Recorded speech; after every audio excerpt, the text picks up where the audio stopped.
오늘 우리에게 주시는 말씀 구약성경 사무엘상 4장 1절부터 11절까지 말씀을 저와 함께 읽어보시겠습니다. 사무엘의 말이 온 이스라엘에 전파되니라. 이스라엘은 나가서 블레셋 사람들과 싸우려고 에벤에셀 곁에 진치고 블레셋 사람들은 아벡에 진쳤더니 블레셋 사람들이 이스라엘에 대하여 전열을 벌이니라. 그 둘이 싸우다가 이스라엘이 블레셋 사람들 앞에서 패하여 그들에게 전쟁에서 죽임을 당한 군사가 4,000명가량이라. 백성이 진영으로 돌아오매 이스라엘 장로들이 이르되 여호와께서 어찌하여 우리에게 오늘 블레셋 사람들 앞에 패하게 하셨는고 여호와의 언약궤를 실로에서 우리에게로 가져다가 우리 중에 있게 하여 그것으로 우리를 우리 원수들의 손에서 구원하게 하자 하니, 이에 백성이 실로에 사람을 보내어 그룹 사이에 계신 만군의 여호와의 언약궤를 거기서 가져왔고, 엘리의 두 아들 홈니와 비느하스는 하나님의 언약궤와 함께 거기에 있었더라. 여호와의 언약궤가 진영에 들어올 때에 온 이스라엘이 큰 소리로 외치매 땅이 울린지라. 블레셋 사람이 그 외치는 소리를 듣고 이르되 히브리 진영에서 큰 소리로 외침은 어찌 됨이냐 하다가 여호와의 궤가 진영에 들어온 줄을 깨달은지라. 블레셋 사람이 두려워하여 이르되 신이 진영에 이르렀도다 하고 또 이르되 우리에게 화로다. 전날에는 이런 일이 없었도다. 우리에게 화로다. 누가 우리를 이 능한 신들의 손에서 건지리요. 그들은 광야에서 여러 가지 재앙으로 애굽인을 친 신들이니라. 너희 블레셋 사람들아 강하게 되며 대장부가 되라. 너희가 히브리 사람의 종이 되기를 그들이 너희의 종이 되었던 것 같이 되지 말고 대장부같이 되어 싸우라 하고, 블레셋 사람들이 쳤더니 이스라엘이 패하여 각기 장막으로 도망하였고 살육이 심히 커서 이스라엘 보병에 엎드러진 자가 30,000명이었으며 하나님의 궤는 빼앗겼고 엘리의 두 아들 홈니와 비느하스는 죽임을 당하였더라. 아멘. 자, 지금 이 시점은 아직 엘리가 죽기 전입니다. 그래서 이 엘리 가정에 내린 최악의 그러한 저주와 심판은 뭐냐면, 물론 이제 이미 하나님의 선지자를 통해서 예언이 됐죠. 이 엘리의 집안에 노인이 없을 것이다. 그 얘기는 대를 잇는다 할지라도 사람들이 이렇게 오래 살지 못하는, 장수의 복을 누리지 못하는 그 저주가 임했습니다만, 그것 못지않게, 아니 그것보다 더 엘리에게 충격적이었던 것은 엘리의 두 아들인 홈니와 비느하스가 엘리보다 먼저 죽은 것이죠. 엘리는 나중에 홈니와 비느하스가 이 블레셋과의 전쟁터에서 죽었고, 또 심지어 언약궤를 빼앗겼다는 그 소식을 듣고 아주 충격을 받고 이제 죽게 되죠. 자, 여러분들을 이렇게 제가 축복하기를 원합니다. 여러분들과 여러분들의 후손들에게 하나님께서 크신 은혜와 복을 충만하게 허락하셔서 여러분들의 후손들, 여러분들의 가문 가운데 단 한 명도 그 자식이 부모보다 먼저 세상을 떠나는 일이 없기를 간절히 축원합니다. 이게 뭐 별로 아무것도 아닌 것처럼, 일반적인 일인 것처럼 생각할지 모르지만 이게 얼마나 큰 복인지, 그러니까 엘리 제사장의 그 마음을 우리가 볼 수 있다면 참 우리가 이 복을 위해서 기도하는 것이 얼마나 중요한 것인지. 그래서 여러분과 여러분들의 가문의 모든 사람들이 장차 주님 오시는 그날까지 모두 하나님을 경외하고 하나님을 사랑하고 하나님의 말씀에 순종함으로 말미암아 모두가 장수의 복을 누리며, 그래서 그 자식이 부모보다 먼저 세상을 떠나는 일이 없는 그런 복을 누리는 은혜를 여러분들이 얻으시기를 간절히 축원합니다. 자, 그 다음에 아직 엘리가 죽기 전이에요. 그런데 엘리의 말에는 힘이 없었습니다. 그런데 사무엘의 말에는 힘이 있었어요. 그 이유를 우리는 이 앞장 3장 19절에서 20절 말씀을 통해서 알 수 있습니다. 자, 3장 19절에 뭐라고 되어 있냐면, 사무엘이 자라매 여호와께서 그와 함께 계셔서 그의 말이 하나도 땅에 떨어지지 않게 하시니, 그리고 20절에 단에서부터 브엘세바까지의 모든, 즉 온 이스라엘이 사무엘은 여호와의 선지자로 세우심을 입은 줄을 알았다라고 되어 있습니다. 하나님께서 사무엘을 선지자로 세우신 것을 온 이스라엘이 알았기 때문에 그를 선지자로 여긴 것은 당연한 것이고, 그래서 엘리의 말에는 힘이 없었으나 사무엘의 말에는 힘이 있었습니다. 자, 엘리의 말에는 왜 힘이 없었습니까? 그 두 아들조차도 변화시키지 못했거든요. 그러나 사무엘의 말을 통해서는 이스라엘 백성들이 그가 하나님의 선지자다 라고 인정하는 그러한 역사가 있었습니다. 자, 이게 굉장히 중요한 문제죠. 왜냐하면 앞에서 지금 제가 또 이 성경 말씀을 우리가 읽으면서 계속 반복적으로 듣고 본 내용이 뭐냐면, 이스라엘의 여호와의 말씀이 희귀했다라고 되어 있습니다. 그만큼 영적인 지도자들에서부터 또 일반 서민에 이르기까지 하나님의 말씀을 청종하지 않고 하나님의 말씀을 전하지 않았기 때문이죠.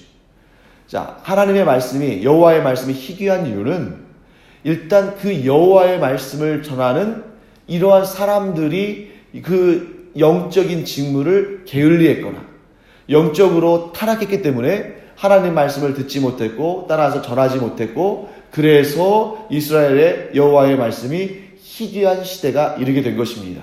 자, 그런데 여기에 소망이 주어지기 시작했죠. 하나님의 말씀이 전달되기 시작한 것입니다. 누구를 통해서? 사무엘을 통해서. 자, 이제 단 한 사람이지만 그 단 한 사람이라 할지라도 여호와의 말씀이 전달되어지는 것 자체가 이스라엘에게 소망이 되고 힘이 되고 기쁨이 되는 것이죠. 그래서 사무엘은 그렇게 은혜롭게 쓰임받는 하나님의 사람이 되었습니다.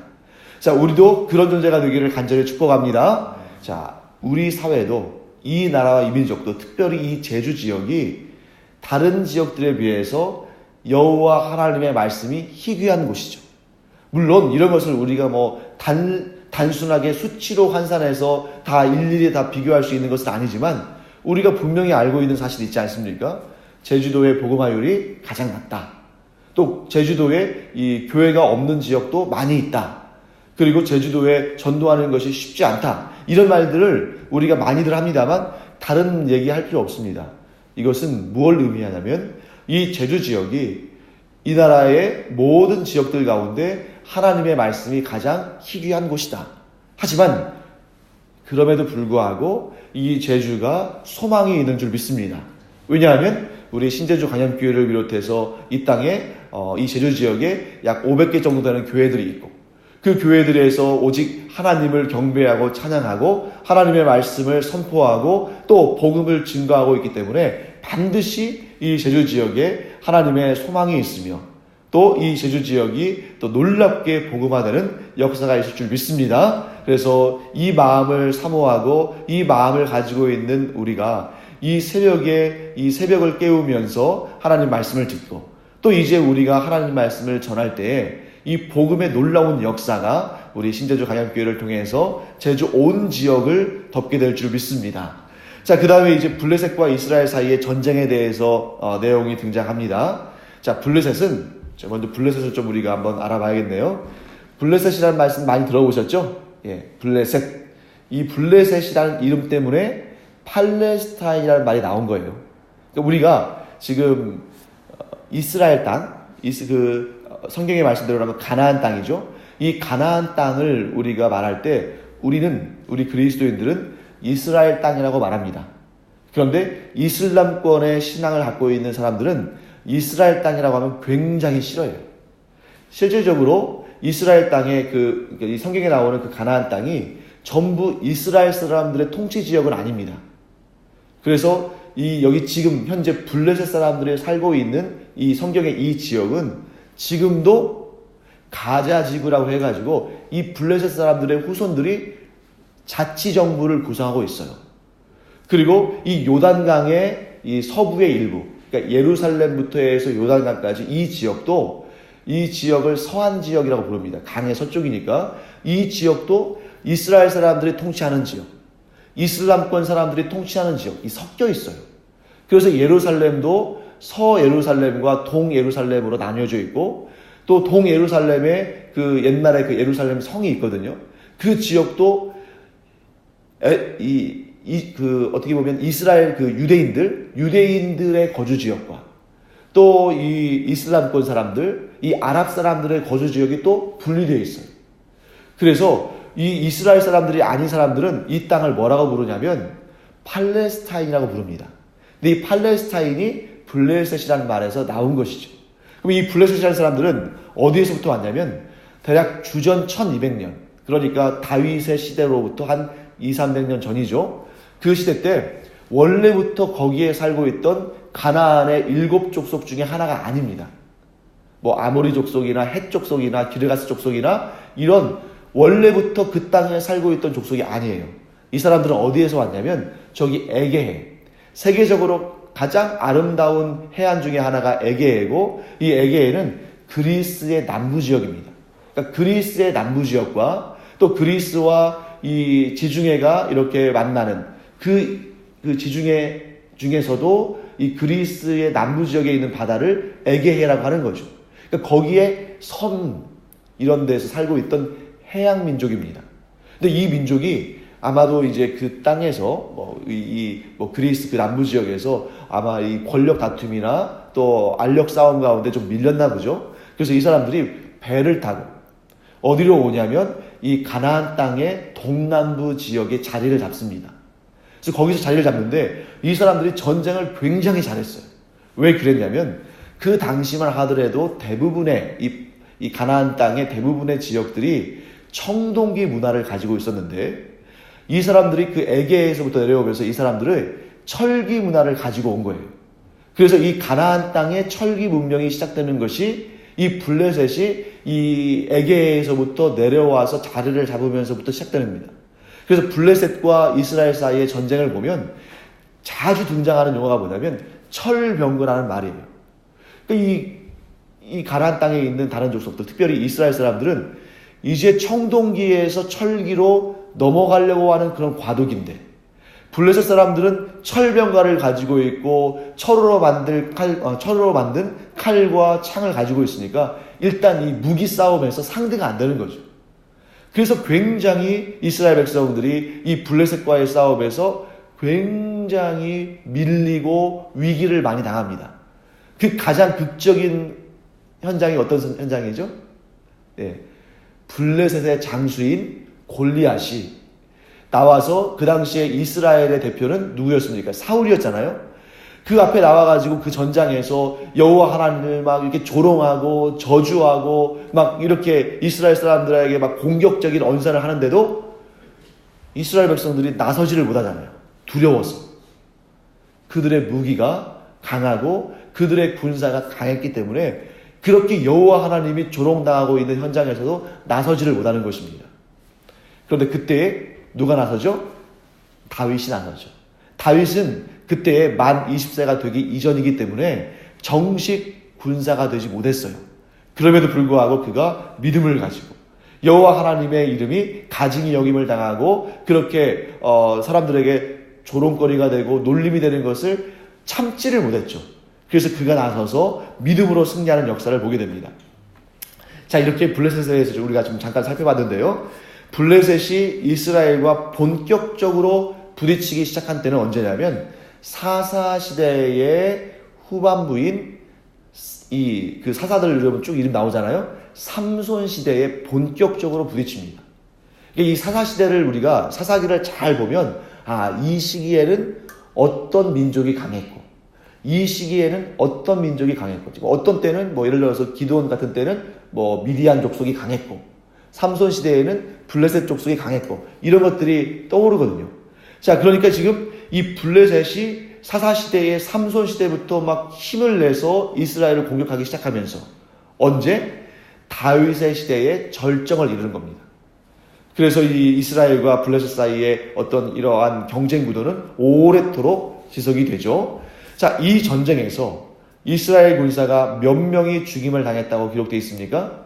4,000명. 4,000명이 죽임을 당했어요. 그래서 이스라엘 장로들은 뭐라고 말하냐면 여호와께서 어찌하여 우리에게 오늘 블레셋 사람들 앞에 패하게 하셨는고라고 탄식합니다. 자, 이스라엘 백성들이 특별히 그 이스라엘의 지도자들인 장로들이 전쟁에 패배한 원인을 어디에서 찾은 거죠? 여호와께 찾은 겁니다.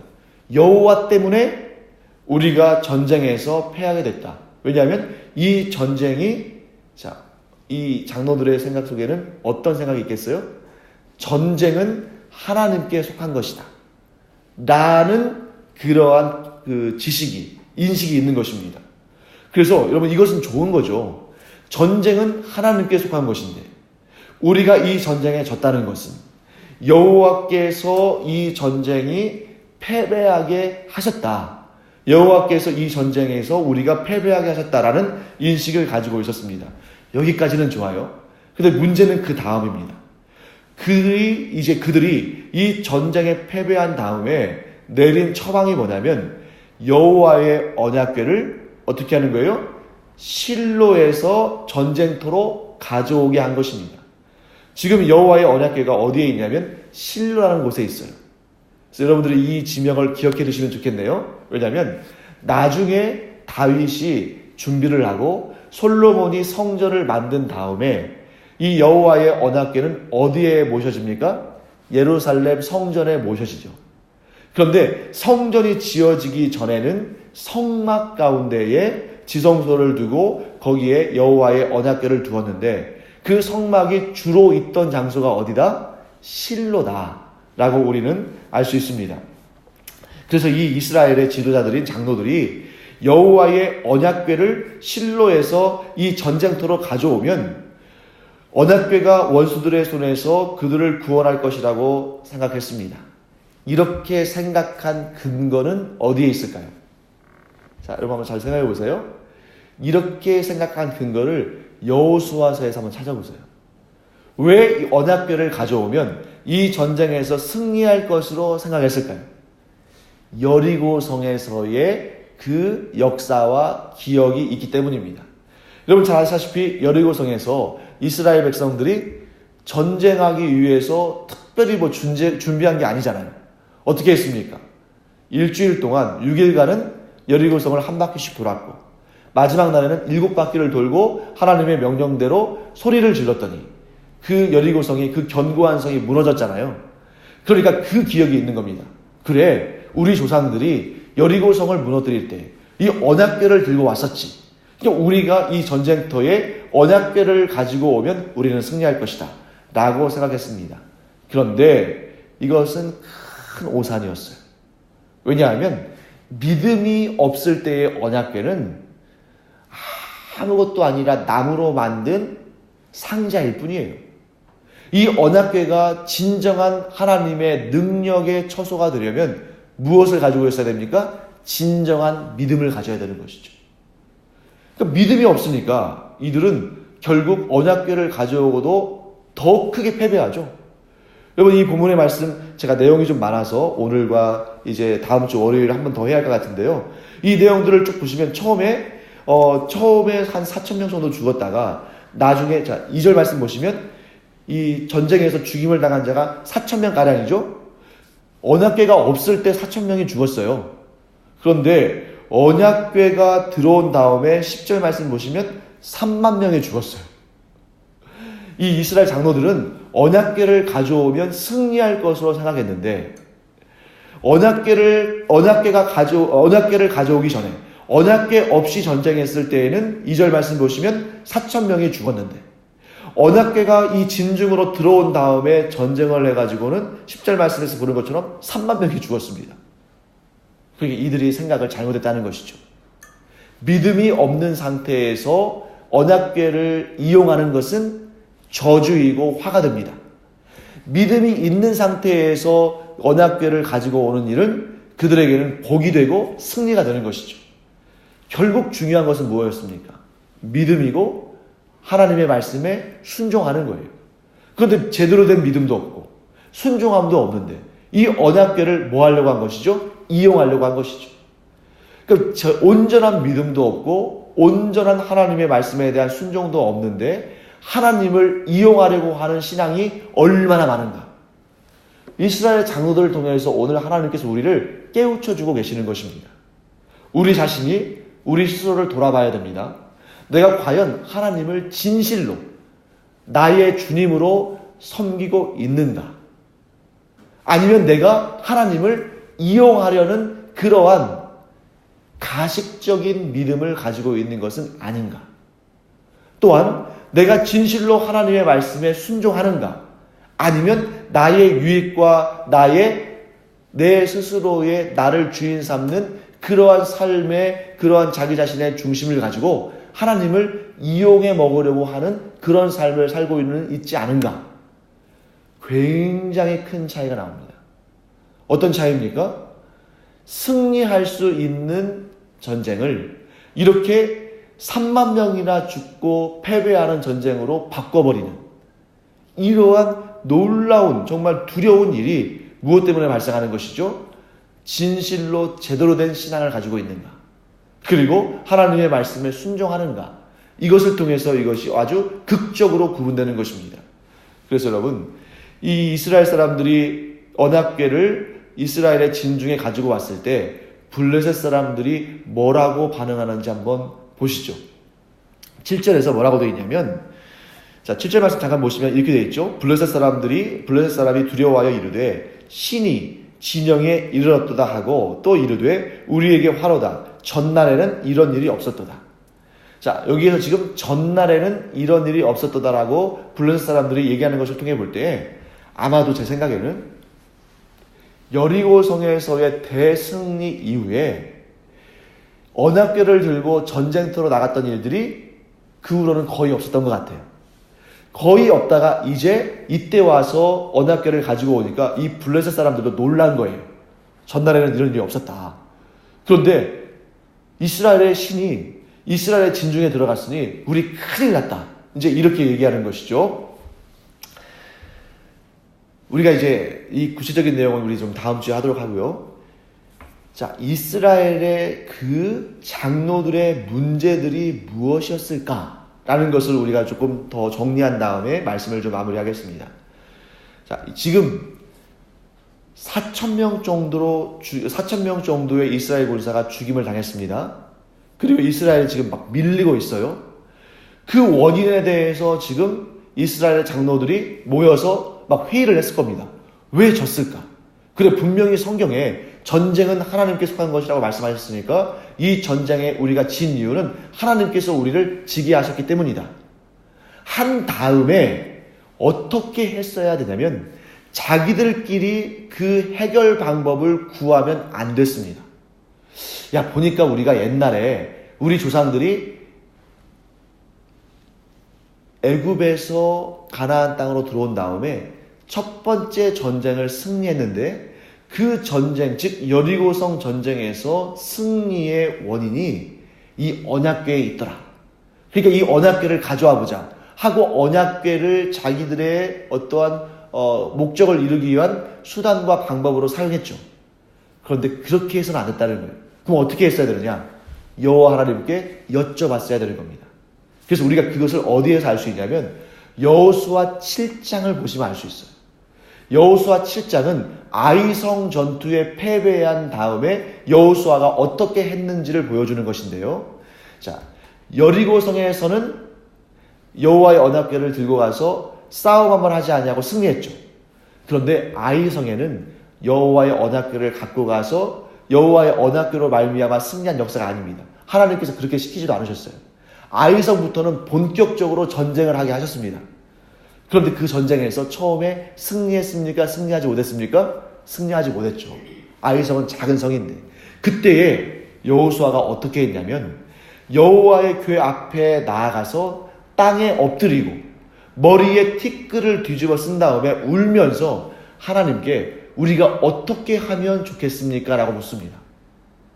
그러니까 지금 여기에서 블레셋과의 전투에서 패배한 이스라엘의 장로들은 어떻게 했어야 되냐면 우리가 이 전쟁에서 졌는데 하나님 우리가 어떻게 해야 하겠습니까? 라고 물었어야 돼요. 그 다음에 두 번째, 지금 여러분 계속 앞에서 이 얘기를 반복하는 이유가 있습니다. 자, 성경을 여러분들이 보실 때에 우리가 성경을 신학자들처럼 목회자들처럼 이렇게 해석하는 것은 쉬운 일은 아닙니다만 아주 기본적으로 간단하게 성경을 잘 해석할 수 있는 방법이 하나 있는데 제가 여러분들에게 팁을 드린다면 반복적으로 이렇게 나오는 말씀에는 그 이유가 있어요. 어떤 말씀이 반복적으로 나오면 그 다음에 그 일을 행했기 때문에 이렇게 잘 됐다. 혹은 그 반복적으로 하시는 말씀을 행하지 않았기 때문에 이렇게 잘못됐다. 이렇게 말씀하시는 건데, 지금 앞에 반복적으로 하시는 말씀이 뭐냐면 사무엘이 하나님의 선택하심으로 말미암아 선지자가 됐다는 거예요. 이스라엘에 하나님의 말씀이, 여호와의 말씀이 희귀할 때에 여호와 하나님께서 사무엘을 택하시고 그에게 말씀을 들려주시고 그 말이 하나도 땅에 떨어지지 않게 하심으로 그 말이 증빙이 되어서 사무엘이 하나님의 선지자인 줄을 이스라엘 사람들이 알게 됐습니다. 그러면 어떻게 했어야 되냐면 이스라엘의 장로들은 사무엘을 찾아서 사무엘에게 하나님께 우리가 어떻게 하면 좋을지를 여쭤봐달라. 그리고 하나님의 말씀을 우리에게 전해달라. 그러면 우리가 그 하나님의 말씀을 순종하여 따르겠다 라고 했어야 되는 거예요. 자기들끼리 그냥 어떻게 하면 좋을까 하고 자기들끼리 회의하고 자기들끼리 결정하고 자기들끼리 해서 되는 것이 아니고 여호와 하나님의 말씀이 사무엘에게 임했다. 하나님께서 사무엘을 통해서 우리에게 말씀하시니 우리가 이 전쟁에서 어떻게 해야 할지를 묻고 그 말씀대로 행하자. 이렇게 했어야 되는 것입니다. 그런데 이스라엘 장로들은 그렇게 하지 않았죠. 하나님의 선지자가 있음에도 불구하고 그에게 묻지 않았기 때문에 이러한 안타까운 일이 생겨난 것입니다. 여러분과 제가 이렇게 이 시간 내용을 정리하기를 원합니다. 자, 여러분, 하나님의 말씀을 우리에게 정확히 전달하는 선지자는 누굽니까? 아마도 많은 분들이 목사님이요 이렇게 말씀하실 것 같아요. 그런데 물론 목사님들이 또 말씀을 전하는 분들이 이 하나님의 말씀을 잘 설명해서 잘 해석하고 연구해서 전합니다만, 그러나 그 목사님들의 설교자들의 말이 100% 하나님의 말씀을 그대로 전달한다고 우리가 그렇게 맹종하고 그렇게 따라서는 안 됩니다. 왜냐하면 목회자들도 설교자들도 사람이기 때문에 잘못 해석할 수 있는 것이죠. 그래서 여러분, 여기에서 하나님의 선지자가 누구냐, 오늘날 우리가 귀를 기울여야 되는 하나님의 선지자가 누구냐 했을 때 정답은 예수 그리스도예요. 어떤 분들은 이렇게 생각하겠죠. 제가 이제 돌아오는 주일 내일 모레죠. 그때에 이제 예수 그리스도의 삼중직에 대해서 설교를 하려고 어젯밤에 이렇게 준비를 하는데 이 말씀과 연결이 되는 거예요. 왜냐하면 예수 그리스도를 선지자라고 말할 수 없습니다. 왜냐하면 이 구약 성경에 나오는 선지자들과 예수님을 동일선상에서 비교할 수 없죠. 그런데 예수 그리스도는 선지자적 직분을 행하셨어요. 그래서 그리스도의 삼중직 하면 선지자적 직분, 제사장적 직분, 왕으로서의 직분, 이렇게 세 가지를 가리켜서 그리스도의 삼중직이라고 하잖아요. 그래서 거기에서 선지자적인 직분이라는 것은 뭐냐면 그 어느 누구도 할 수 없었던, 그 어떠한 선지자도 할 수 없었던 하나님의 말씀을 온전히 100% 진리의 말씀으로 우리에게 전하시는 분은 오직 예수 그리스도밖에 없으신 것입니다. 그래서 우리가 하나님의 뜻을 제대로 알려면 구약의 백성들은 선지자들을 통해서 그 말씀을 들었어야 됐어요. 그러나 오늘 이 시대에 우리는, 이 새 언약의 시대를 살아가는 우리는 하나님의 말씀을 온전히 깨닫기 위해 누구에게 의존해야 되는 것입니까? 예수 그리스도께 의지해서 나가야 되는 것입니다. 만일 우리가 예수 그리스도를 의지하지 아니하고 하나님의 말씀을 우리식대로 해석하고 우리식대로 이해한다면 마치 이 본문에 등장하는 이 이스라엘의 장로들처럼 오판할 수 있고 오해할 수 있고 크게 실패할 수 있습니다. 하지만 우리가 예수 그리스도를 통해서 하나님 앞으로 나아가면 예수님을 통해서 하나님의 말씀을 우리가 온전히 깨닫고 예수님을 통해서 우리가 하나님의 말씀을 깨달을 뿐만 아니라 이 말씀대로 살 수 있는 힘을 얻게 되는 줄 믿습니다.